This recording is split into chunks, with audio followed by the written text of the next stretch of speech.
Good morning. Today is the 14th of September and here we are at Beaulieu for the 2024 International Beaulieu Autojumble. Despite living about 35 minutes from Beaulieu, I've never actually been to the Autojumble, so I thought to come along and see what's going on. We've got various things going on, but we're really here to see cars as opposed to car parts.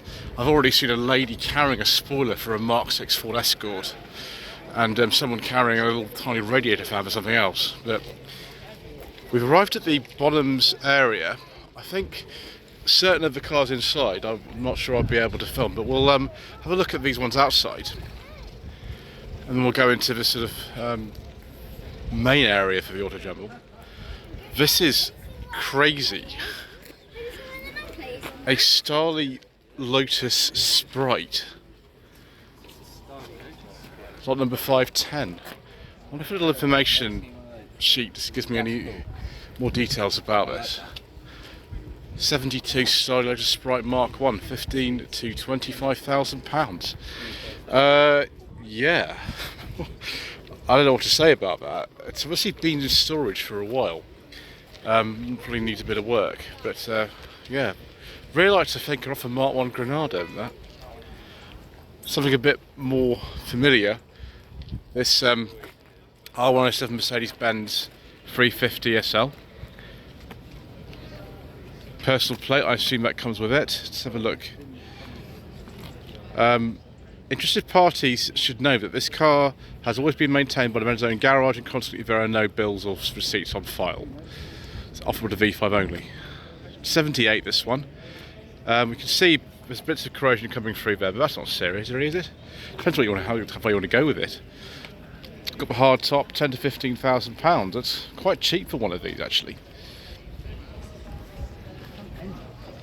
Then we've got, of course, you can't have a classic car sale without one of these. It's actually an MGC rather than MGB. Primrose yellow, I think, is the name of this colour.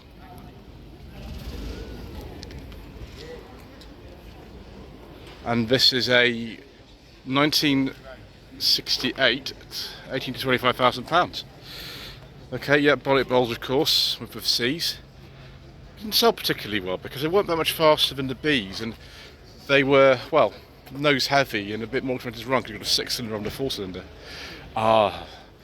Lancia Fulvia Coupe. Yes, please, viewers. This is a Series 2, I think, or maybe possibly a Series 3. It might tell me here. It's a 73, a Series 2, 1.3S.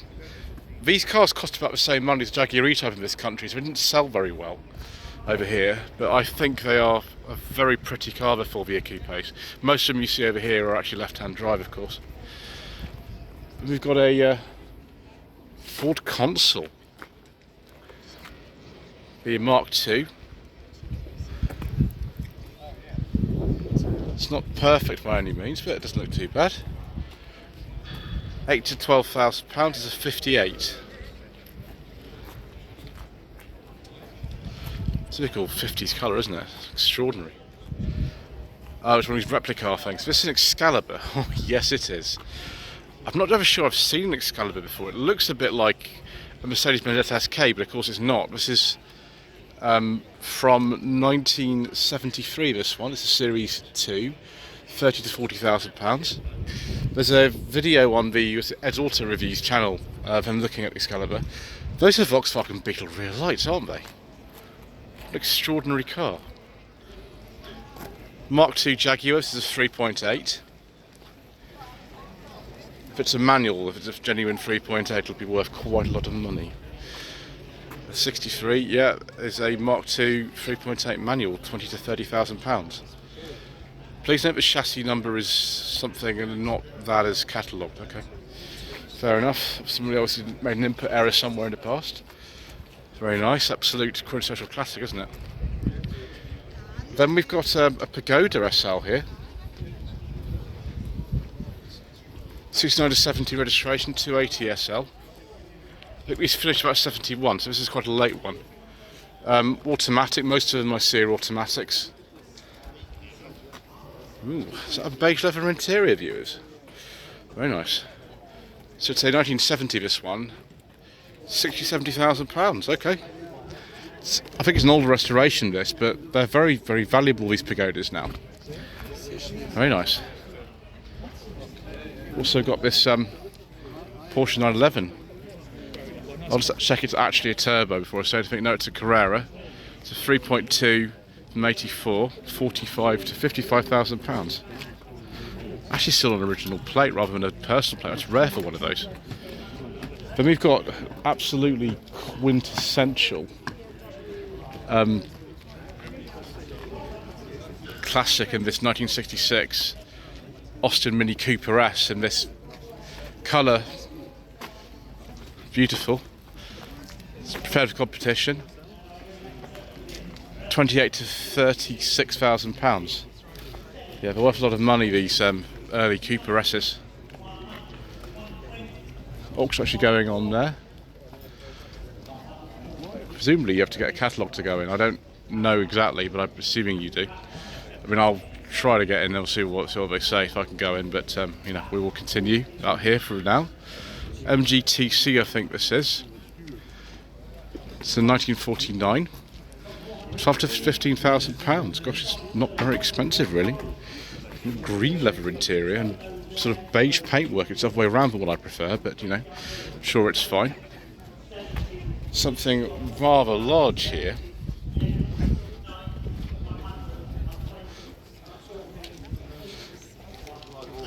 Say 47 Jaguar Mark IV 200 saloon. Estimate is 18 to 24,000 pounds. She says 2.5 litre in front of it. Not that familiar with these post-war Jaguars here, so I must be honest. But this, you've got a London-built Talbot. This will be from the 30s, won't it? It's in registration, BOB. Is that fabric sort of part of there? It's a 35, the top of 75, 25 to 30,000 pounds. Maybe these are quite desirable. A lot of the pre-war cars that you find these days are actually quite undervalued at the moment. This one seems to be a bit sort of higher. It's a very attractive car actually. The colour combination is very unusual. And then an enormous Rolls Royce. It's like a silver Wraith or something. It's absolutely enormous. It's not a silver Cloud.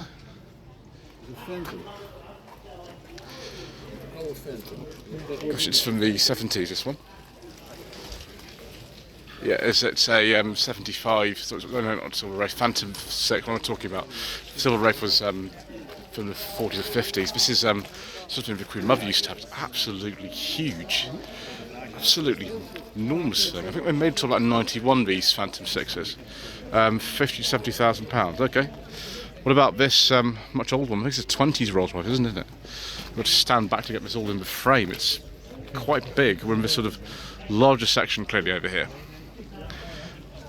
Hey, it's a 24 Rolls Royce Silver Ghost, 100 to 150,000. Okay, so this car's 100 years old and the bottom estimate is 100,000. Seems appropriate to me.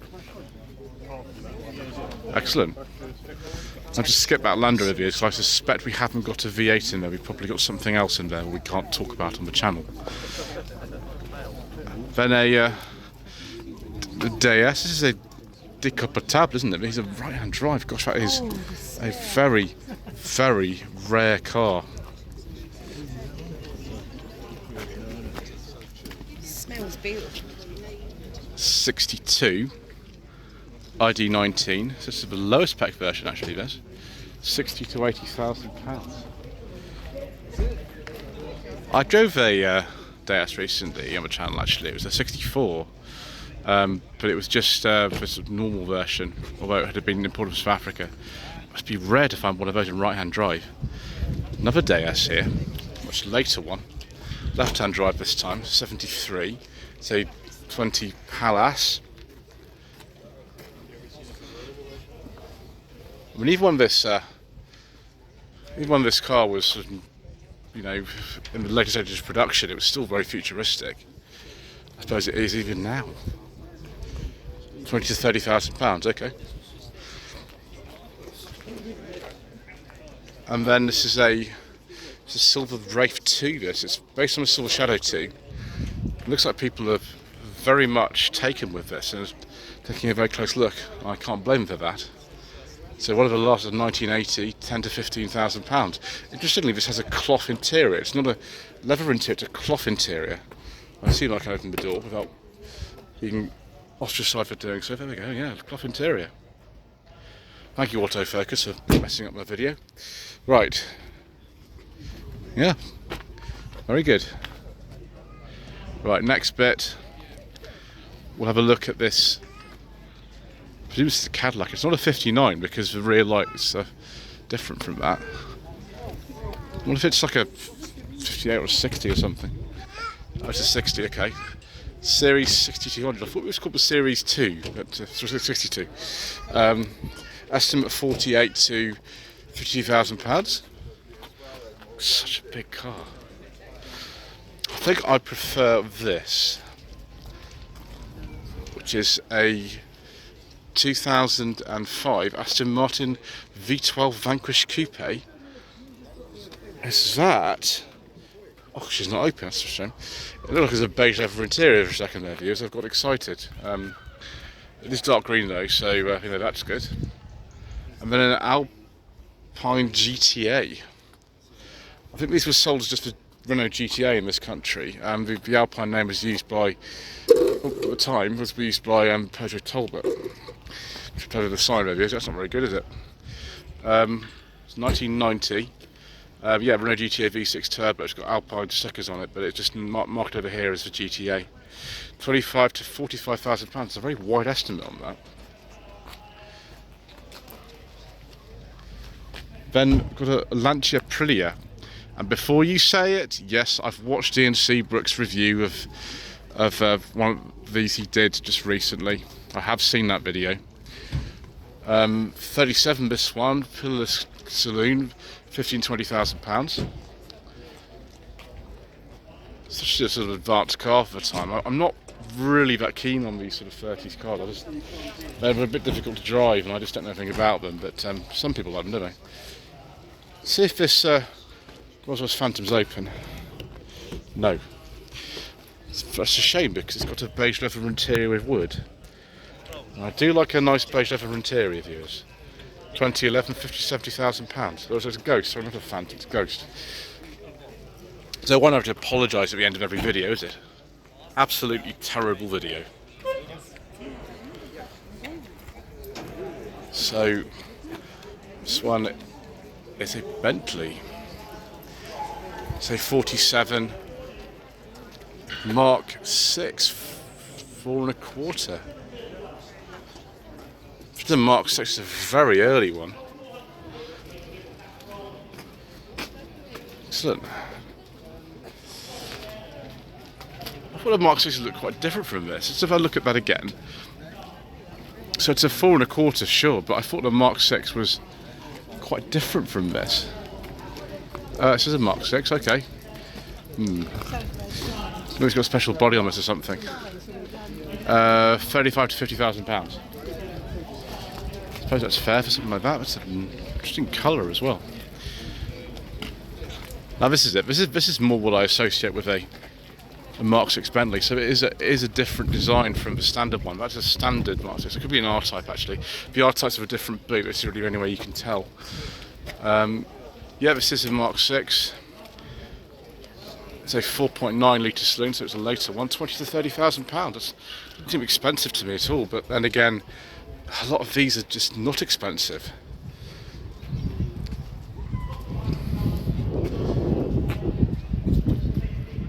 Beautiful though. Fabric body thing. This. What is this even? It's a Stuz. That's how you say it, isn't it? It's a American car. This. Can't say I know much about these at all. Get really close to read that. It's a 29 Stuz Type M 5.3 litre vertical 8 saloon. A vertical 8. Lot of money, about 44 to 48,000 pounds. Okay. 95 years old, that car. Maybe this one's more affordable over here. It's a Lagonda. It's a 30s one, I think this is. Yeah, it's a 34 pillar saloon. 30 to 50,000 pounds. Can't say I've seen 30s Lagonda in years and years of doing Shambolic shuffles, but well, here we go. That probably needs a bit of restoration. And then we've got something here. This is Sunbeam. It's a 1914, 110 years old. 18 to 24,000 pounds. So, value of the car has nothing to do with its age whatsoever. You can buy that for about 20,000 pounds if you want to. I mean, I don't know what I would do with it, but there we go. There's something else very rare here. Yeah, we have. What on earth is this? Oh, it's a Lorraine Dietrich. I've never seen one of these before. I've heard of this make of car, but I've never seen it. It looks kind of similar to lots of things like Bugattis and Bentleys of the time. This is a 1922, 25 to 35,000 pounds. Wow. I mean, it's the sort of thing you probably stick in a museum like this, and that'd be it, really. I'm not sure how usable that is on an everyday basis. How about this one here? Something equally old. Yeah, it's a 26 Armstrong Siddeley, and estimate on that is 10 to 15,000 pounds. Again, age does not equal value, clearly. If you're a 98-year-old Armstrong Siddeley. This is a standard, because it's a very old one. It's a 26. It's the same year as that Armstrong Siddeley, but it looks a lot older than that for some reason. Don't quite know why. They're worth about the same amount of money, these. Yeah, they are, 10 to 15,000. Both built in Coventry, of course. Right-hand gear change and right-hand handbrake. Probably crash gearbox and, I don't know, cable brakes or something. Be a bit scary to drive that. Something a bit more sort of conventional looking. Be from the 30s as well, this. Say Fraser Nash BMW. Actually looks quite elegant, that. Fraser Nash, I think, licensed for design from BMW back in the day. But Fraser Nash continued, of course, after the war as well. About 20 to £25,000, that one. Then we've got this MG Tourer Project from 32. I don't touch that. I don't know anything. 8 to 16,000 pounds. Again, a very wide estimate. Maybe they just don't know what that's worth. There's another engine at the back of there as well. And then an E-Type in not the condition I've normally seen E-Types in at all. That's interesting to see one like this. So 62, rotative hardtop, 25 to 35,000 pounds. That is going to need, I think, a fair bit of work. It's probably been in storage for quite some considerable time. Glorious cars to drive E-Types. I've driven two of them. I've been very privileged in my life to actually have done that. Then we've got something here. What actually is this? It's Autovia. This was Riley's companion mark, as the Americans would say, in the 30s. Built in Britain. I've never seen an Autovia before, actually. I've heard of them. I've never seen one. They weren't very successful, I don't think. So the fact that it survived in some barn somewhere is amazing. I mean, I don't know how you would get parts for an Autovia, but there we go. We've learned something new today, viewers. We've learned many things. Then Series 1 Land Rover. Looks very presentable. It's indeed very presentable. Remember when I had a Series 1 like that? And it's a 1956, 20 to 30,000 pounds in that classic sort of Land Rover green that they came in. Fabulous. Right, more E-Types over here. I know there's a bloke up by me, not far away, there's a flower away. This one is a 3.8, I know, because of 4.2 with a badge on the back. In 2020, I drove an E-Type at Beaulieu Garage, just around the corner from this, and similarly to this, the still's been painted black, which is fine. It's a 62, this one, 65 to 80,000 pounds. It looks good. It's not perfect or anything, but that's good. It's what other one might look like if somebody had done it up a few years ago. Lovely looking cars. Then its older cousin here. wonder if this is similar in value. It's a left-hand drive one, this one. It's an XK 140 drop head from 65 to 75,000 pounds. So very, very similar in estimate to the E-Type. I think I prefer the E-Type personally. That's just my personal preference. Then we've got something that's very nice, a Rolls-Royce Silver Spirit. It's quite an early one, this. These came out, I think 1981 these came out. This is an X-Plate, it's one of the very first. Let's see if this is open. It might be. No. It's just the other one that was actually open. This Silver Spare is not. Oh, it's an 81, it's a very early one, this. 12 to 16,000 pounds. It's not perfect or anything like that, but it's actually in quite good condition. I mean, you can pick one of these up for Silver Spirits anyway for about 5-6 grand if you really want to.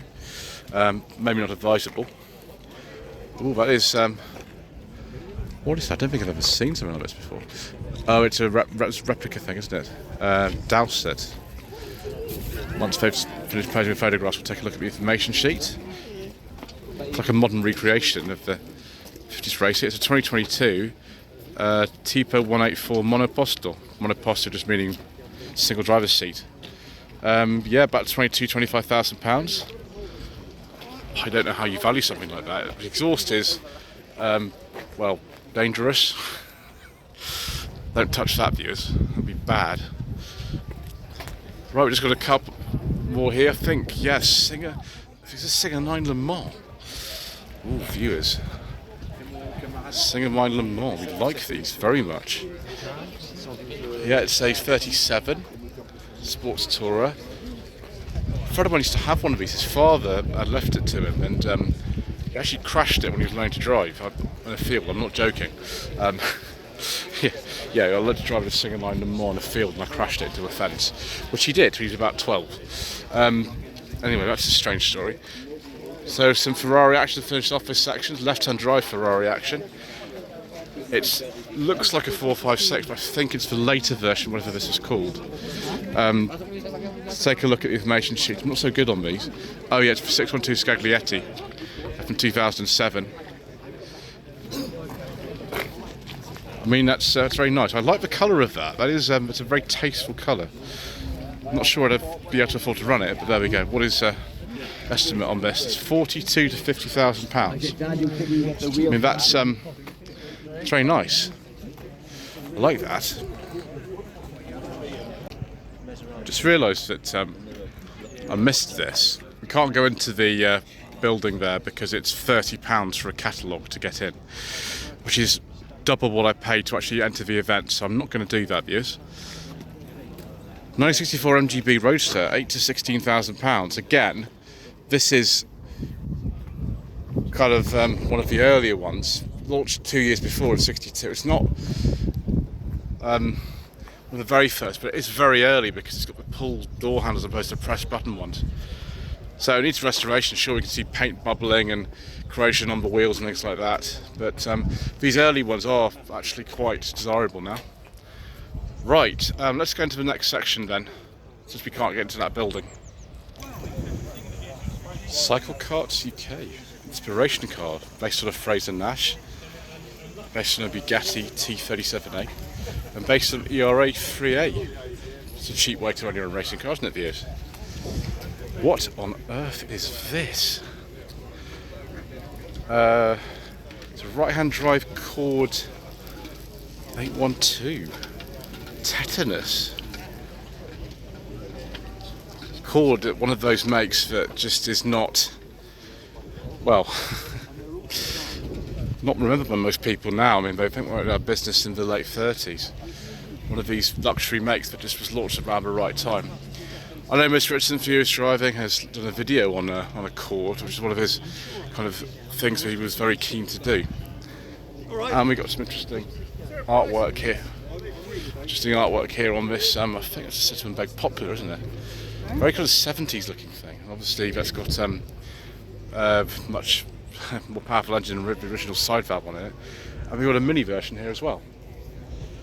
So someone's selling cars for restoration, I imagine. £16,950 for this E-Type project. This Let's get this right. Ooh, hang on a second. It's just MGC this. £16,950. Needs a bit of work. Left-hand drive as well. How you push these around? People, you just push them into place. More E-Type projects on the way. That's going to need a lot of work, isn't it? My goodness me. £29,000. That's a 63, that one. Then Series 2 would be 6970, wouldn't it? Although it's weird seeing them without the bits on them, it makes them not as recognisable. This one looks like it's had some work done. £27,000, a very cheap E-Type. I mean, it's going to need finishing off. It's not ready yet, is it? But there we go. Superb. Hang on, is that a V12? Interesting. Yeah. Bit more work than I would have for something. And we get a fixed head coupe roof as well. Right, next section is the Automart. Browse a range of vehicles for sale, from restoration to daily runarounds to cars in concourse condition. Oh, viewers, so it warms the cockles of my heart.